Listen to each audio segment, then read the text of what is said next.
Baik, kita akan membaca buku Kemenangan Akhir pasal 37, Alkitab suatu perlindungan. Carilah pengajaran dan kesaksian. Siapa yang tidak berbicara sesuai dengan perkataan ini, maka baginya tidak terbit fajar. Yesaya 8 ayat 20. Umat Allah dituntun kepada Alkitab sebagai perlindungan terhadap pengaruh guru-guru palsu dan kuasa yang menipu dari roh-roh kegelapan. Setan menggunakan setiap sarana untuk mencegah manusia memperoleh pengetahuan mengenai Alkitab. Karena kata-kata Alkitab yang jelas mengungkapkan penipuannya. Pada setiap kali pekerjaan Allah dibangunkan, raja kejahatan bangkit dengan lebih giat lagi. Sekarang ini menggunakan usahanya yang paling keras dalam perjuangannya yang terakhir melawan Kristus dan pengikut-pengikutnya. Penipuan besar terakhir akan segera terjadi, akan segera digelar di hadapan kita. Antikristus akan melakukan pekerjaan-pekerjaannya yang mengherankan di depan mata kita.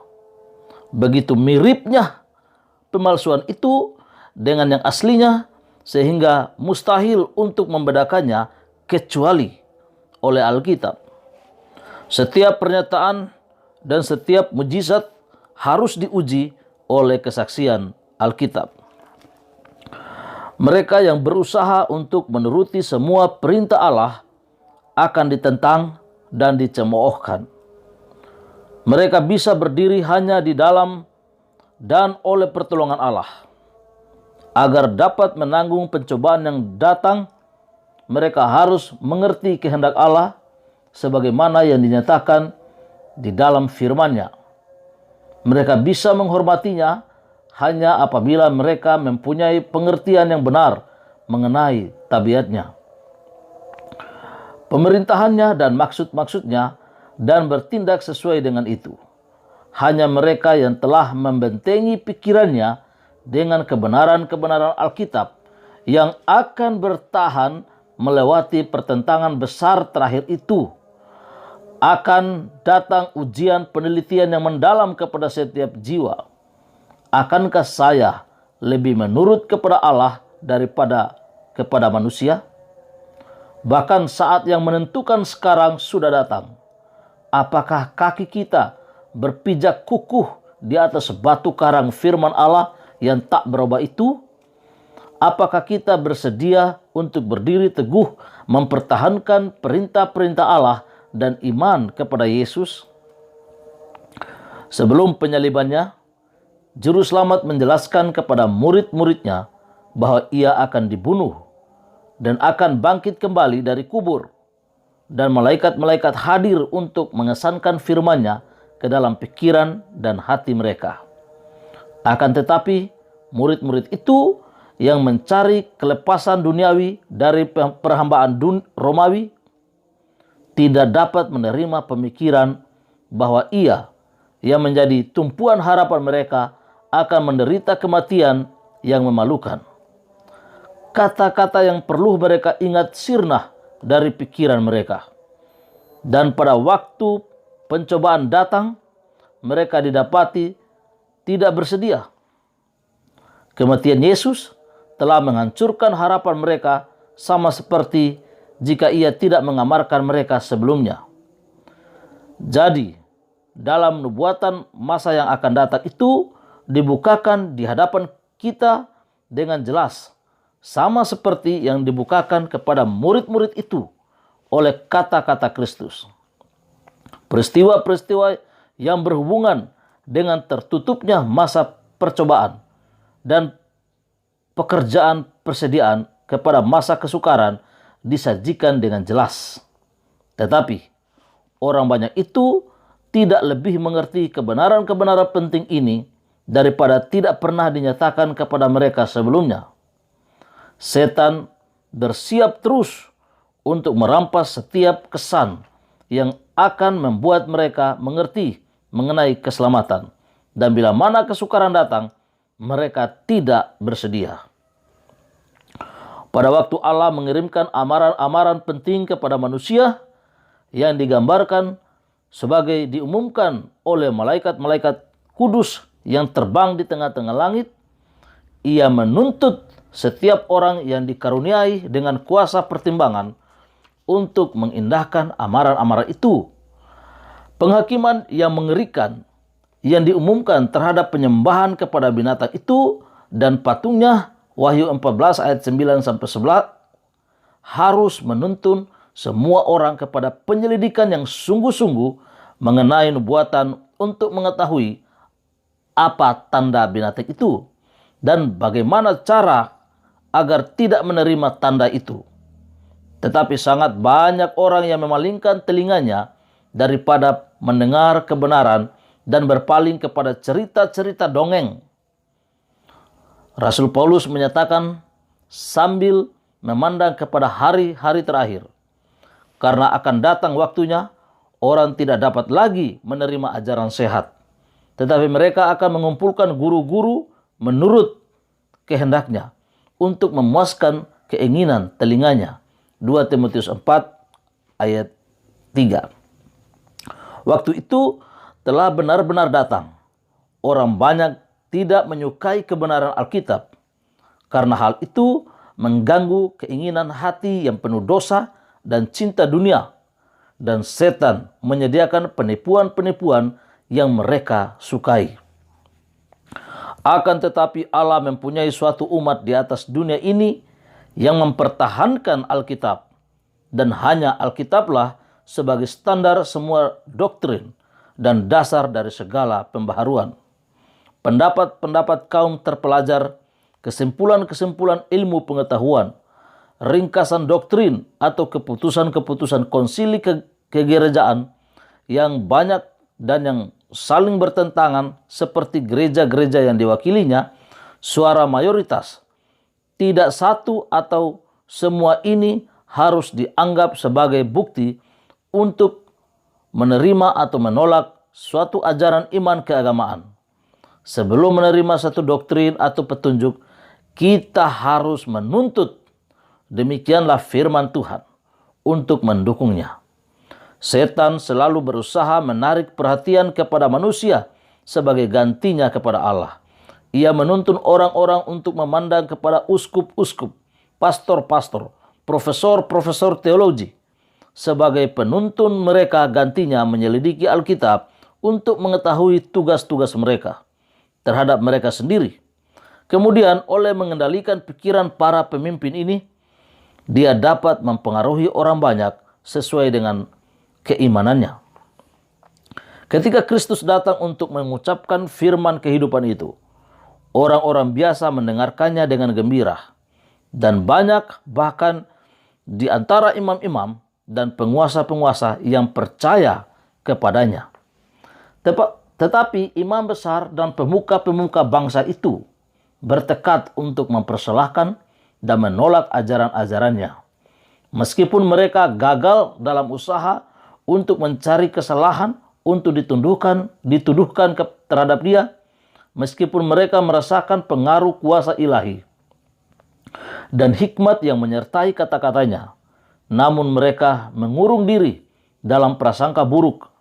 Mereka menolak bukti yang jelas mengenai kemesiaannya, agar jangan sampai mereka ditarik menjadi murid-muridnya. Lawan-lawan Yesus Kristus adalah orang-orang yang telah dididik sejak masa kanak-kanak untuk menghormati para penguasa yang biasa mereka tunduk kepadanya. Bagaimana ini, tanya mereka, sehingga para penguasa dan ahli Taurat kita yang terdidik dengan baik tidak percaya kepada Yesus? Tidakkah orang-orang yang saleh ini mau menerima dia kalau dia adalah Kristus? Pengaruh guru-guru seperti inilah yang menuntun bangsa Yahudi untuk menolak penebus. Roh yang menggerakkan imam-imam dan para penguasa itu masih dinyatakan oleh banyak orang yang mengaku saleh. Mereka menolak memeriksa kesaksian Alkitab mengenai kebenaran khusus pada zaman ini. Mereka menunjuk kepada jumlah, kekayaan, dan popularitas mereka sendiri dan memandang rendah para pembela kebenaran karena mereka hanya segelintir, miskin, tidak populer, dan mempunyai suatu iman yang memisahkan mereka dari dunia. Kristus telah melihat dahulu bahwa anggapan yang tidak sewajarnya mengenai kekuasaan oleh para ahli Taurat dan orang Farisi tidak akan berhenti dengan dicerai-beraikannya orang Yahudi. Ia memiliki suatu pandangan nubuatan mengenai pekerjaan meninggikan kekuasaan manusia untuk memerintah hati nurani, yang telah merupakan satu kutuk yang mengerikan kepada gereja sepanjang zaman. Dan nubuatan-nubuatan tercelah yang menakutkan dari para ahli Taurat dan orang-orang Farisi kepadanya, dan amaran-amarannya kepada orang-orang agar tidak mengikuti pemimpin-pemimpin yang buta ini telah dicatat sebagai suatu amaran bagi generasi yang akan datang. Gereja Roma memberikan wewenang atau hak kepada para pendeta untuk menafsirkan Alkitab. Oleh karena hanya para pendeta saja yang berkomitmen, yang berkompeten menjelaskan firman Allah, maka pekerjaan seperti itu tidak diberikan kepada orang biasa, meskipun pembaharuan memberikan Alkitab kepada semua orang. Namun prinsip yang sama yang dipertahankan oleh Roma mencegah orang banyak di gereja-gereja Protestan untuk menyelidiki Alkitab bagi mereka sendiri. Mereka diajar untuk menerima pengajarannya sebagaimana yang ditafsirkan oleh gereja, dan ada ribuan orang yang berani tidak menerima apa-apa, betapapun jelasnya dinyatakan di dalam Alkitab, yang bertentangan dengan kepercayaan mereka atau ajaran yang sudah tetap dari gereja mereka. Walaupun Alkitab penuh dengan amaran terhadap guru-guru palsu, banyak yang bersedia menyerahkan pemeliharaan jiwa mereka kepada pendeta. Sekarang ini, ada ribuan orang yang mengaku beragama yang tidak dapat memberikan alasan-alasan bagi pokok-pokok iman mereka, selain daripada mereka telah diajar demikian oleh para pemimpin agama mereka. Mereka melewatkan ajaran-ajaran juru selamat, hampir-hampir tidak memperhatikannya, dan menaruh kepercayaan penuh kepada kata-kata para pendeta. Tetapi apakah para pendeta tidak dapat salah? Bagaimana mungkin kita mempercayakan jiwa kita kepada tuntunan mereka kecuali kita mengetahui dari firman Allah bahwa mereka adalah pembawa terang? Kurangnya keberanian moral untuk keluar dari jalur kebiasaan dunia menuntun banyak orang untuk mengikuti jejak kaum terpelajar, dan karena keengganan mereka untuk menyelidiki bagi mereka sendiri, mereka menjadi terikat dalam rantai kesalahan. Mereka melihat bahwa kebenaran zaman ini ditunjukkan dengan jelas di dalam Alkitab, dan mereka merasakan kuasa Roh Kudus membantu penyiarannya. Namun mereka mengizinkan perlawanan pendeta untuk mengalihkan mereka dari terang itu. Walaupun akal dan hati nurani diyakinkan, jiwa-jiwa yang tertipu ini tidak berani berpikir beda dari pendeta, dan demi pertimbangan individu mereka, kepentingan-kepentingan abadi mereka dikorbankan kepada ketidakpercayaan, kesombongan, dan prasangka buruk orang lain. Banyaklah cara yang digunakan setan melalui pengaruh manusia untuk mengikat tawanan-tawanannya.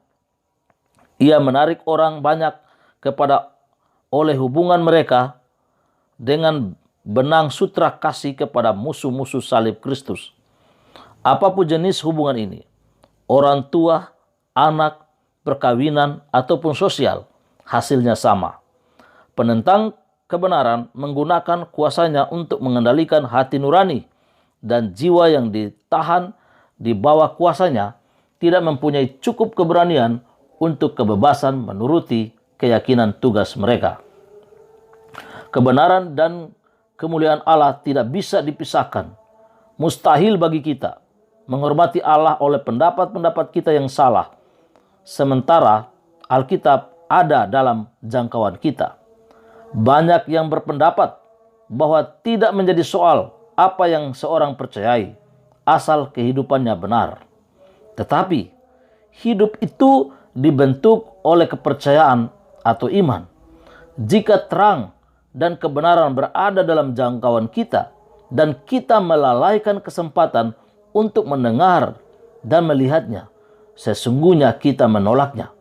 Kita memilih kegelapan lebih dari terang. Ada jalan yang disangka lurus, tapi ujungnya menuju maut. Amsal 16 ayat 25. Sikap masa bodoh dan ketidaktahuan tidak bisa menjadi alasan untuk berbuat kesalahan atau dosa.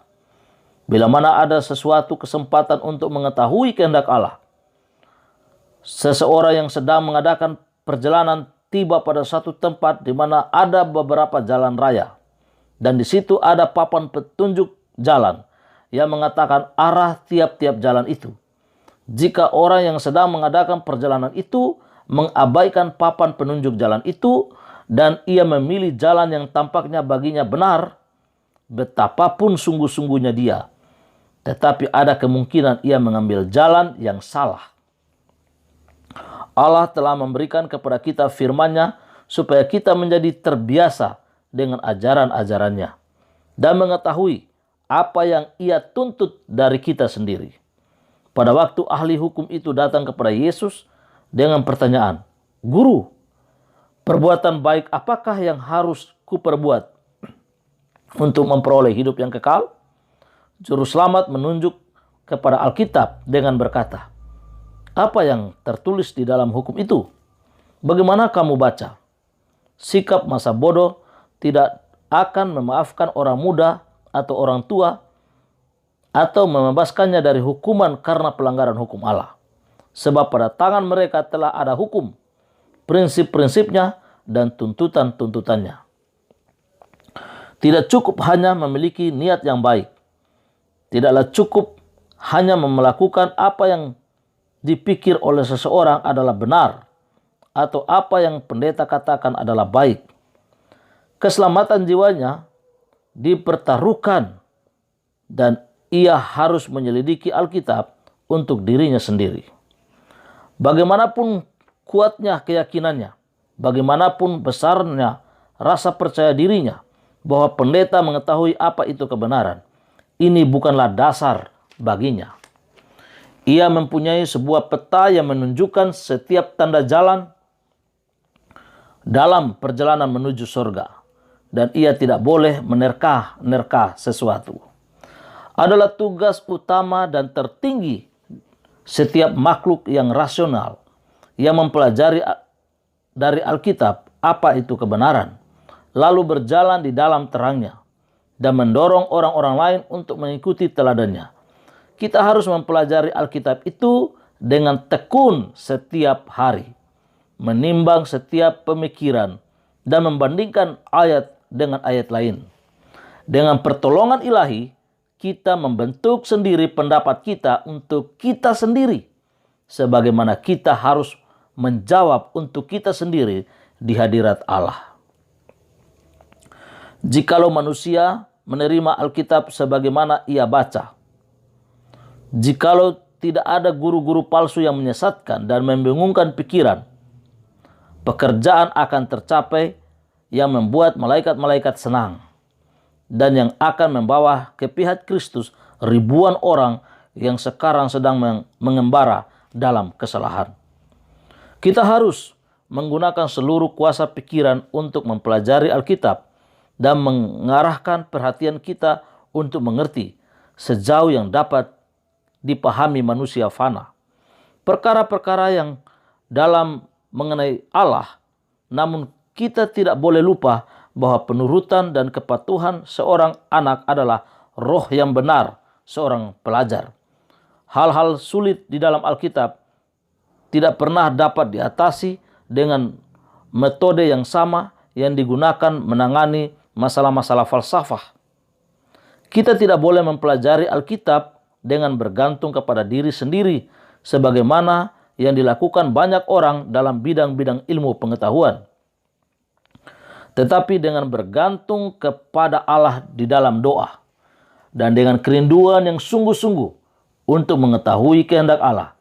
Kita harus datang dengan roh kerendahan hati dan dapat diajar untuk memperoleh pengetahuan dari yang aku ada yang agung itu.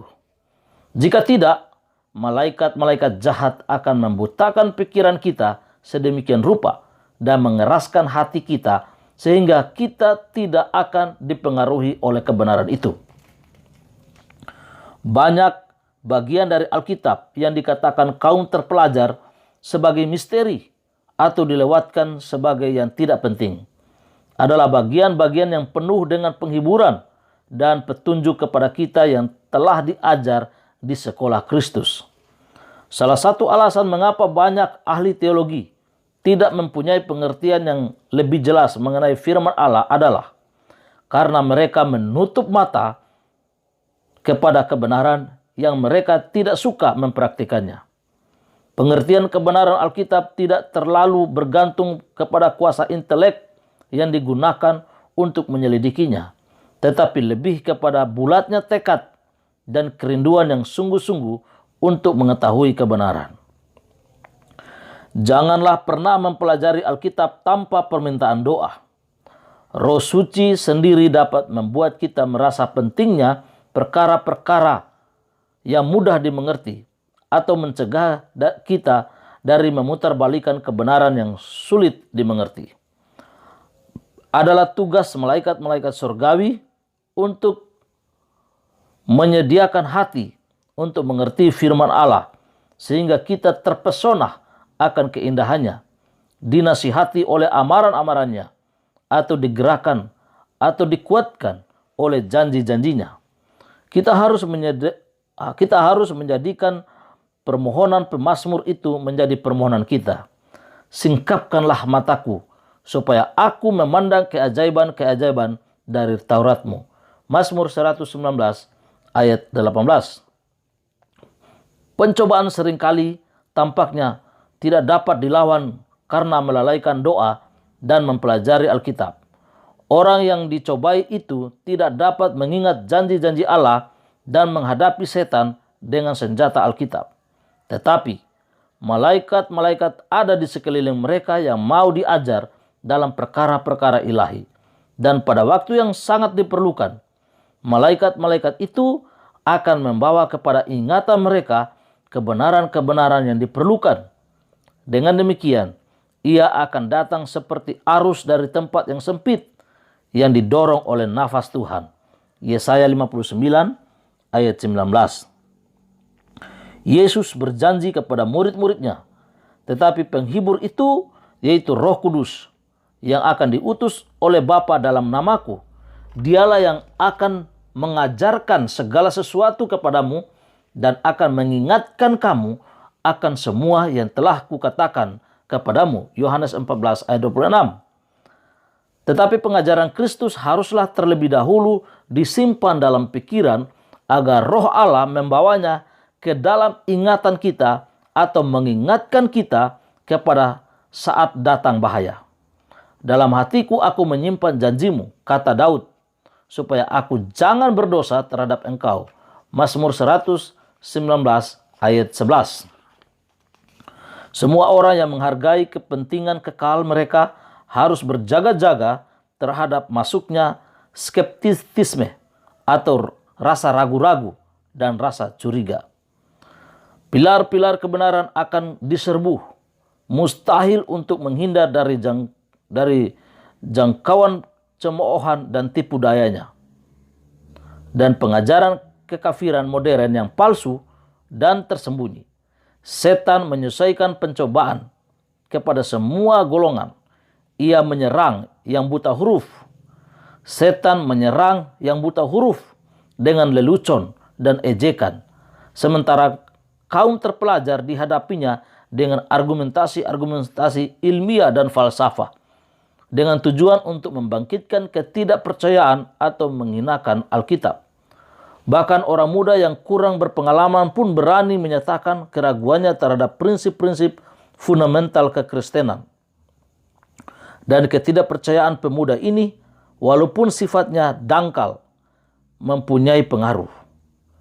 Banyak yang dituntun untuk menertawakan imam. Banyak yang dituntun untuk menertawakan iman leluhur mereka dan menghina roh kasih karunia. Ibrani 10 ayat 29. Banyak kehidupan manusia yang sebenarnya bisa menjadi pujian bagi Allah dan berkat bagi dunia ini telah dirusak oleh kebusukan kefasikan. Semua orang yang percaya kepada keputusan pertimbangan manusia dan yang merasa mereka mampu untuk menerangkan misteri ilahi terperosok ke dalam jerat setan. Kita sedang hidup dalam masa paling genting sejarah dunia ini. Nasib orang banyak di dunia ini tidak lama lagi ditentukan. Keselamatan masa depan kita sendiri dan juga keselamatan orang-orang lain tergantung pada jalan yang kita tempuh sekarang ini. Kita perlu dituntun oleh roh kebenaran. Setiap pengikut Kristus harus dengan sungguh-sungguh bertanya, Tuhan, apa yang Engkau kehendaki aku lakukan? Kita perlu merendahkan diri kita di hadapan Tuhan dengan berpuasa dan berdoa dan merenungkan lebih banyak firman-Nya, terutama yang menyangkut penghakiman. Sekarang kita harus mencari pengalaman yang dalam dan hidup dalam perkara-perkara Allah. Jangan ada sesaat pun waktu yang terbuang. Peristiwa-peristiwa penting yang vital sedang terjadi di sekitar kita. Kita berada dalam daerah setan yang mempesonakan. Janganlah tertidur, hai pengawal-pengawal Allah. Musuh sedang mengintai, siap sedia setiap saat untuk menerkam dan memangsamu jikalau engkau jadi lalai dan mengantuk. Banyak orang yang tertipu mengenai keadaan mereka yang sebenarnya di hadirat Allah. Mereka memuji dirinya sendiri atas perbuatan-perbuatan salah yang mereka tidak lakukan. Dan lupa untuk menghitung perbuatan-perbuatan baik dan luhur yang dituntut oleh Allah dari mereka. Tetapi mereka lalai melakukannya. Tidak cukup menjadi pohon saja di kebun Allah. Mereka harus memenuhi harapannya oleh mengeluarkan buah-buah. Tuhan meminta pertanggungjawaban atas kegagalan mereka mengeluarkan yang baik, yang sebenarnya mereka dapat lakukan melalui anugerahnya yang menguatkan mereka. Dalam kitab surga, mereka tercatat sebagai penghalang di tanah kebun itu. Namun golongan ini tidak berarti tanpa harapan sama sekali. Kepada mereka yang telah meremehkan kemurahan Allah dan menyalahgunakan anugerahnya, pengasih yang panjang sabar itu masih tetap menghimbau. Itulah sebabnya dikatakan, bangunlah hai kamu yang tidur, dan bangkitlah dari antara orang mati, dan Kristus akan bercahaya atas kamu. Karena itu perhatikanlah dan pergunakanlah waktu yang ada, karena hari-hari ini adalah jahat. Efesus 5 ayat 14 sampai 16. Bila mana waktu ujian tiba, mereka yang membuat firman Allah sebagai pengatur hidup akan nyata. Pada musim panas tidak ada perbedaan antara pohon yang daunnya hijau sepanjang tahun dengan pohon-pohon lain. Tetapi bila mana serangan musim dingin tiba, pohon yang daun-daunnya hijau sepanjang tahun itu tidak berubah. Sementara pohon-pohon lain kehilangan daun-daunnya. Demikian halnya dengan orang-orang yang sekedar mengaku beragama. Sekarang tidak bisa dibedakan dengan orang Kristen yang sesungguhnya. Tetapi waktunya segera tiba bila mana perbedaan itu akan nyata. Biarlah terjadi perlawanan, biarlah kefanatikan dan sifat tidak toleransi merajalela. Biarlah penganiayaan disulut, maka orang-orang yang setengah-setengah hati dan orang yang munafik akan goyah dan meninggalkan imannya. Tetapi orang Kristen sejati akan berdiri teguh bagaikan batu karang. Imannya semakin kuat, harapannya semakin teguh bagaikan batu karang. Harapannya semakin cerah, lebih daripada waktu hari-hari kemakmuran dan kesenangan. Pemazmur berkata, sebab peringatan-peringatanmu kurenungkan, aku beroleh pengertian dari titahmu. Itulah sebabnya aku benci segala jalan dusta. Mazmur 119 ayat 99 dan 104. Berbahagialah orang yang mendapat hikmat. Amsal 3 ayat 13. Ia akan seperti pohon yang ditanam di tepi air, yang merambatkan akar-akarnya ke tepi batang air, dan yang tidak mengalami datangnya panas terik, dan daunnya tetap hijau, yang tidak khawatir dalam tahun kering, dan yang tidak berhenti menghasilkan buah.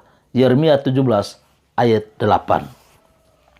Demikianlah bacaan buku Kemenangan Akhir pasal yang ke-37 ini, yang memberitahukan kepada kita bahwa Alkitab satu perlindungan. Kita hidup menjelang kedatangan Kristus yang tidak lama lagi ini, di akhir masa pencobaan ini. Mari kita mempelajari Alkitab kita untuk diri kita sendiri, dan Roh Kudus akan menuntun kita, akan mengingatkan kepada kita kebenaran-kebenaran yang kita pelajari ini. Belajar Alkitab dengan penuh doa, kerendahan hati, kita akan penuh dengan kuasa Roh Kudus, dan firman Tuhan akan hidup menguatkan iman kita untuk berdiri di hari-hari yang sangat menggoncangkan saat ini. Hari-hari penganiayaan sekalipun, kita akan berdiri teguh karena firman Tuhan yang ditanamkan oleh Roh Kudus dalam hati kita. Tuhan kiranya memberkati kita. Biarlah kita menjadi umat Tuhan yang terus hidup di dalam kuasa firman-Nya. Tuhan memberkati kita. Amin.